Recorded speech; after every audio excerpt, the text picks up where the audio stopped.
18 de março de 1944. 9.450 metros acima de Wittenberg, Alemanha. O gelo avança pela superfície metálica do B-17 Lucky Lady, como se tentasse rasgar sua pele de alumínio. Lá dentro, o ar é tão frio que cada respiração parece carregar um gosto ácido de metal. A vibração constante dos 4 motores Wright Cyclone cria um zumbido que atravessa ossos e equipamentos, um lembrete de que qualquer falha ali, naquele vazio branco, significaria a morte. O capitão Jack Reynolds espreita pela pequena janela lateral da cabine. A formação de bombardeiros se estende em camadas intermináveis, uma corrente prateada avançando rumo ao coração industrial do Reich. O briefing prometera cobertura de caça, até onde fosse possível. Nada além disso. Ele não espera milagres. Ninguém espera. Nas sombras da turbulência, você quase sente o cheiro de óleo aquecido, cordite e nervos expostos. Os tripulantes ajustam máscaras de oxigênio, testam metralhadoras Browning e observam o céu cinzento. A experiência ensinou: quando tudo parece quieto demais, é porque a Luftwaffe está chegando. E ela chega. Os pilotos do JG-11 mergulham das nuvens como lâminas negras. F-190 em formação comprimida, motores BMW 801, urrando enquanto caem sobre a coluna de bombardeiros. O Oberleutnant Hans Keller, líder do grupo, reconhece o padrão familiar. Pesados americanos entrando fundo demais na Alemanha, confiando que seus escoltas os abandonariam em minutos. Ele sorri por trás da máscara de oxigênio. Os Mustangs nunca chegam tão longe. Nunca. Os rádios explodem em alarmes. As metralhadoras dos artilheiros traseiros começam a cuspir traçantes, e o céu se transforma numa tempestade de luzes vermelhas e laranjas. Reynolds sente o Lucky Lady tremer com a primeira passagem inimiga. O combate gira em espirais vertiginosas ao redor da formação, uma dança mortal que ameaça despedaçar o equilíbrio frágil dos bombardeiros. Lá em cima, Keller busca sinais dos caças americanos. Naquele ponto do mapa, eles deveriam ter desaparecido há quase meia hora, obrigados a regressar para a Inglaterra antes que o combustível entrasse na zona crítica. Porém, algo quebra o padrão. Uma sombra prateada surge de um ângulo improvável, extremamente alto, veloz demais para um P-47 ou um Spitfire fora de área. Keller franze o olhar. O perfil é fino, elegante e ameaçador. Aquele nariz comprido, aquela entrada de ar sob o motor, não pode ser. Um P-51. Mas os Mustangs não tinham autonomia para aquilo. Nenhum caça monomotor jamais fizera escolta tão profunda. Era absurdo, impossível. E, no entanto, o avião mergulha sobre a formação alemã como um falcão que finalmente encontrou sua presa. O rádio do JG-11 começa a pipocar com vozes tensas. Mustang, tão longe, confirmem a altitude. Keller não responde. Ele vê a silhueta clara do P-51D avançando, seguido por mais 3. Os tanques de longo alcance pendurados sob as asas, quase invisíveis da distância, explicam parte do mistério, mas não o bastante. Aquilo é uma afronta à lógica operacional alemã. O primeiro Mustang dispara. Seus traços brancos cortam o ar com precisão cirúrgica, obrigando Keller a quebrar formação. Em segundos, a emboscada alemã se desfaz. A Luftwaffe não estava preparada para isso. Porque ninguém estava. Os artilheiros do Lucky Lady soltam um misto de alívio e incredulidade. Eles ainda estão com a gente. Aqui, murmura o copiloto, quase sem acreditar. E Reynolds percebe algo que muda tudo. O Mustang não está se preparando para ir embora. Está se posicionando para escoltar o retorno. Ali, no coração da Alemanha, nasce uma verdade desconfortável. Para uns, reconfortante. Para outros, aterrorizante. Se aqueles caças realmente conseguirem acompanhar a formação até Berlim e voltar, o jogo vai virar. Mas isso é só o começo. O sol já havia descido atrás das montanhas do Harz, quando os primeiros relatos começaram a chegar ao quartel-general da Luftflotte Reich, em Berlim-Wannsee. Mapas espalhados sobre mesas de madeira, cinzeiros transbordando e o ar pesado de fumaça formavam um cenário típico de uma noite de interceptações. Mas naquela noite havia algo diferente. Uma tensão subterrânea, quase instintiva, que nenhum oficial conseguia ignorar. O Hauptmann Victor Dressler caminha de um lado para o outro, segurando relatórios amassados. Eles trazem a mesma informação repetida. vinda de unidades distintas, em horários diferentes. Ele tenta encontrar um erro, uma incoerência, uma falha de comunicação, não encontra nada. Contato persistente com caças inimigos em profundidade incomum. Mustangs avistados ainda sobre Magdeburg durante fase de retorno. Interferência contínua de escolta mesmo após a virada dos bombardeiros. Dressler respira fundo. O absurdo parece se repetir em cada linha. Ele relembra quase automaticamente as estimativas oficiais. Autonomia insuficiente, limitação estrutural, risco de pane seca. Nada daquilo deveria ser possível. Nenhum caça monomotor aliado deveria estar a mais de 300 quilômetros da costa quando os bombardeiros iniciassem o retorno. Mas, naquela noite, os relatórios dizem outra coisa. Enquanto isso, na Alemanha Central, o Oberfeldwebel Dieter Hahn, piloto experiente do JG-3, pousa seu Bf-109 G6 com o motor engasgando após combate intenso. O pouso termina com a aeronave deslizando sobre a pista congelada, arrastando faíscas até parar. Hahn salta para fora, ainda com o cheiro de gasolina crua impregnado no uniforme. Ele está pálido, atônito. Um mecânico corre até ele perguntando o que houve. Hahn hesita antes de responder. O problema não é o combate, diz, num sussurro gutural. É o fato de que eles ainda estavam lá. Eles quem? Os Mustangs. Os mecânicos trocam olhares nervosos. Ele prossegue com a voz tremendo. Fomos interceptados na ida. E depois, na volta. Os mesmos caças, o mesmo grupo. Eles ficaram, o tempo todo. Alguém deixa cair uma ferramenta. Um silêncio pesado domina o hangar. No fundo, você quase consegue imaginar o ruído distante de motores em testes, mas a mente de todos ali está presa em um único pensamento. Se a escolta americana realmente acompanhou os bombardeiros de ida e volta, então, o escudo que a Luftwaffe tanto explorava, a zona sem escolta, pode simplesmente ter deixado de existir. É essa possibilidade que começa a corroer a moral alemã. De volta a Wannsee, Dressler convoca um briefing emergencial. Ele aponta para o mapa marcado com rotas de penetração. Sua voz é baixa, contida, como se evitasse admitir a conclusão. Se as informações forem confirmadas, senhores, o alcance da escolta inimiga aumentou em mais de 60%. Isso altera toda a doutrina de defesa. Um dos oficiais mais antigos protesta. Eles não podem ter feito isso. Não com um caça monomotor. Dressler vira-se lentamente. Então explique por que nossos homens estão vendo Mustangs até a fase de recuperação sobre Hanover. Ninguém responde. A Alemanha vivia da presunção de que sua caça pesada, os interceptores de longo alcance, os Zerstörer, os F-190 adaptados, poderia agir com liberdade contra os bombardeiros quando os caças americanos fossem obrigados a retornar. Essa janela operacional sustentava toda a estratégia de defesa do Reich desde 1943.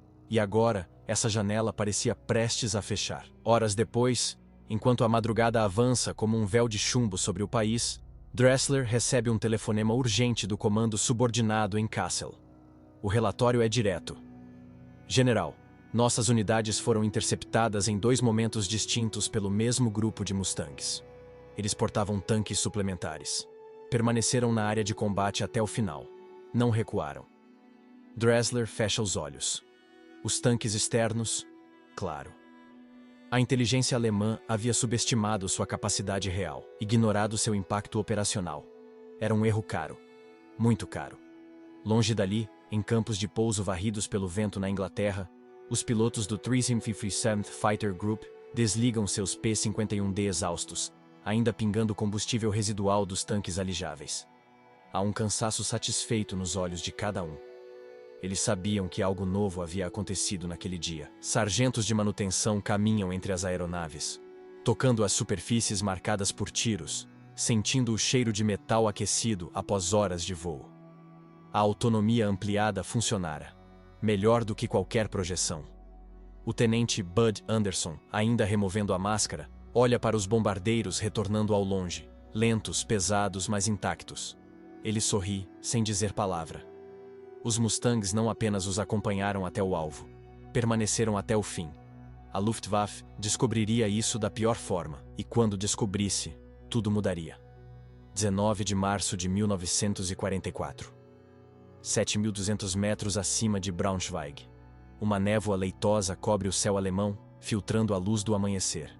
Os B-24 do 44th Bomb Group avançam lentamente, como gigantes fatigados, lançando sombras alongadas sobre uma paisagem que oscila entre florestas escuras e fábricas dispersas. A tripulação sente o peso de um déjà-vu amargo. Vários deles voaram aquela rota antes, e quase todos perderam amigos nela. A tensão não vem do que estão vendo, mas do que esperam ver. Por semanas, o padrão era sempre o mesmo. Os caças americanos escoltavam até o limite e desapareciam, obrigados a recuar pela autonomia. Depois disso, o céu se tornava um território hostil, o Kill Zone da Luftwaffe. Hoje, porém, algo está diferente. O Major Al Simmons, comandante da formação, observa o horizonte pela janela lateral. O rádio permanece calmo demais. O vento bate no nariz do bombardeiro como uma lâmina constante. E apenas por um instante, ele cogita a possibilidade que todos murmuraram na noite anterior. Será que os Mustangs aguentariam de novo? A dúvida pesa mais do que o bombardeiro inteiro.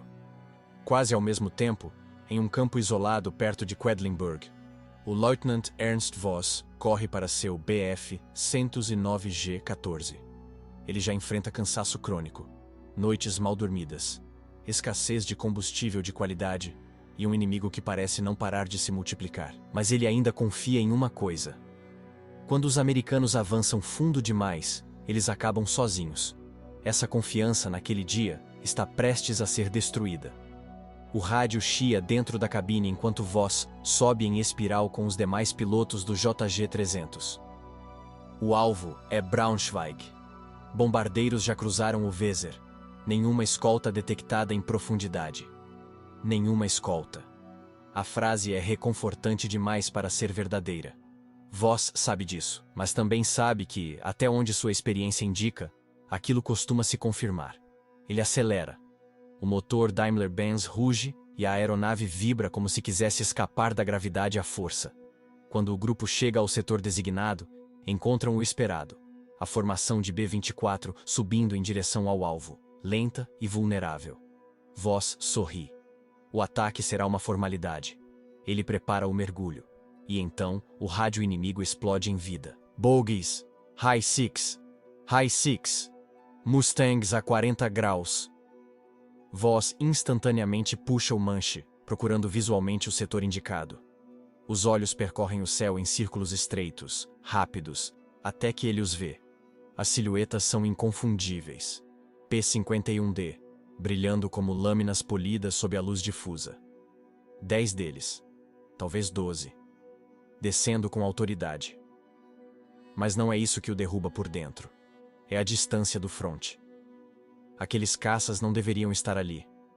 Não naquela hora. Não naquele ponto da missão. É tarde demais para reagir. As formações alemãs se chocam com a parede de escoltas como aves contra vidro invisível. O ataque coordenado desmorona no primeiro contato. O barulho abrasivo de metralhadoras Browning .50 ecoa pelo céu, misturado ao urro sobrecarregado dos motores alemães tentando escapar. Voss faz uma curva fechada, quase arrancando o próprio ombro na força G. Um Mustang cola em sua cauda com precisão predatória. As traçantes passam a centímetros da fuselagem. Ele sente o calor das balas atravessando o ar. Cada segundo parece o último. Ele mergulha para fugir. A velocidade sobe. O chão se aproxima rápido demais. Mas o Mustang não desiste. Esse é o choque real. Não apenas vê-los ali, mas vê-los lutar como se não tivessem pressa alguma de voltar para casa. Você quase ouve a respiração ofegante dentro da máscara de Voss, enquanto ele percebe. Se os americanos podem fazer aquilo repetidamente, então nada mais está seguro. Lá em cima, um dos pilotos de P-51, o tenente Charles Weaver, acompanha o Bf-109 para baixo. Ele avalia a situação, respira e dispara uma rajada certeira que marca o estabilizador do avião alemão. Não é um kill imediato, mas obriga Voss a quebrar a perseguição e abandonar o combate. O horizonte gira, e a Luftwaffe perde mais um piloto experiente, não morto, mas retirado da batalha por puro desgaste psicológico. Enquanto isso, os B-24 seguem firmes, praticamente intocados. Pela primeira vez, a missão profunda avança sem o colapso tradicional da fase de retorno. No solo, ao final do dia, relatórios começam a se acumular nos comandos regionais. As perdas alemãs foram altas. A eficácia do ataque, mínima. As unidades relatam resistência anormalmente prolongada da escolta americana. E entre as margens de cada relatório há algo ainda mais perigoso. A dúvida: se aquilo ocorreu 2 dias seguidos, poderia ocorrer todas as semanas, todos os dias? É então que o Oberst Walter Dahl, um dos líderes mais influentes da defesa aérea, recebe o aviso final. Interceptores que tentaram atacar os bombardeiros durante o retorno encontraram os mesmos Mustangs. A realidade se torna impossível de negar. A zona livre da Luftwaffe havia acabado. E ninguém ali estava preparado para enfrentar um inimigo que não desaparecia mais. O vento gelado atravessa a pista como uma faca. Mecânicos exaustos movem-se entre carcaças de aeronaves, algumas com buracos tão grandes que parecem ter sido atingidas por arietes, não por balas. No hangar principal, o Oberst Walter Dahl caminha em passos curtos e tensos, segurando um conjunto de relatórios que, até aquele momento, ele ainda esperava serem exageros operacionais. Mas quando o motor de um Bf-110 avariado ruge ao longe, sendo conduzido para uma manutenção emergencial, Dahl percebe que não há exagero algum. A Luftwaffe perdeu algo mais grave do que aeronaves. Perdeu a iniciativa. Ele avança para a sala de comando, onde 2 oficiais o aguardam com expressões soturnas. Uma grande tábua exibe os nomes dos pilotos disponíveis, e a quantidade de fichas viradas para o lado oposto revela o que ninguém ousa dizer. A Luftwaffe está ficando sem homens antes de ficar sem máquinas. O Hauptmann Ulrich Stein, recentemente retornado de uma missão sobre Hanover, entrega um papel rabiscado às pressas. Senhor, desta vez eles não recuaram nem na segunda hora de combate. Os Mustangs permaneceram até que os bombardeiros já estivessem quase sobre a fronteira holandesa. Dahl ergue o olhar. Ele precisa confirmar. E isso foi confirmado por outras unidades? Stein inspira profundamente. Por 3 grupos distintos, senhor. Eles estavam lá na ida. E estavam lá na volta. Dahl fecha lentamente os olhos. Você quase consegue perceber o raciocínio se decompondo dentro dele. A doutrina defensiva alemã, construída em torno da quebradiça previsibilidade da escolta americana, simplesmente não funciona mais. Os pontos de interceptação planejados, cuidadosamente definidos para aproveitar a ausência de caças inimigos, tornam-se inúteis. Como lutar contra um inimigo que não mais obedece às limitações que você sempre considerou imutáveis? Em Braunschweig, naquele mesmo dia, o Lieutenant Ernst Voss, o mesmo que escapou por centímetros do P-51 de Weaver, caminha até a barraca de debriefing. Sua perna direita treme. Ele tenta controlar o movimento, mas não consegue. As horas de voo e o ataque feroz dos Mustangs o deixaram psicologicamente devastado. Ele se senta diante do oficial responsável e tenta explicar o que viu. A voz falha. Ele tenta novamente. Eles não foram embora. O oficial anota algo. Comandante, preciso que detalhe a duração do contato. Voss balança a cabeça, como alguém que ainda não compreende o próprio trauma. Não é a duração. É a intenção. Eles queriam ficar. A frase não é militar. É humana. E é o tipo de frase que um comandante teme ouvir de um piloto veterano. Ao mesmo tempo, na Inglaterra, longe do caos alemão, os pilotos do 357th Fighter Group analisam a missão com uma tranquilidade quase desconcertante. Sentados em cadeiras dobráveis, ainda com o cheiro de combustível impregnado, relatam com precisão cirúrgica como os tanques de 75 galões permitiram mergulhos profundos e longos períodos de cobertura. O capitão Clarence Bud Anderson comenta algo que para ele é apenas uma observação técnica. Para a guerra aérea, porém, é uma sentença de morte. Com esses tanques, podemos esperar os alemães. Se tentarem nos pegar na volta, estaremos lá. Se tentarem na ida, estaremos lá também. Essa lógica, simples, objetiva, destrói todo o equilíbrio estratégico do inimigo. Dias depois, a inteligência alemã intercepta comunicações americanas, confirmando a padronização dos tanques externos nos P-51D. Não é um lote experimental. Não é uma medida temporária. É a nova regra do jogo. No comando central da Luftwaffe, a notícia cria um silêncio pesado. A estrutura de defesa aérea alemã, já sobrecarregada por escassez de combustível, falta de pilotos experientes e bombardeios contínuos às fábricas de aeronaves, agora encara um inimigo que pode escoltar bombardeiros até Berlim e voltar com combustível suficiente para ainda caçar interceptores no caminho.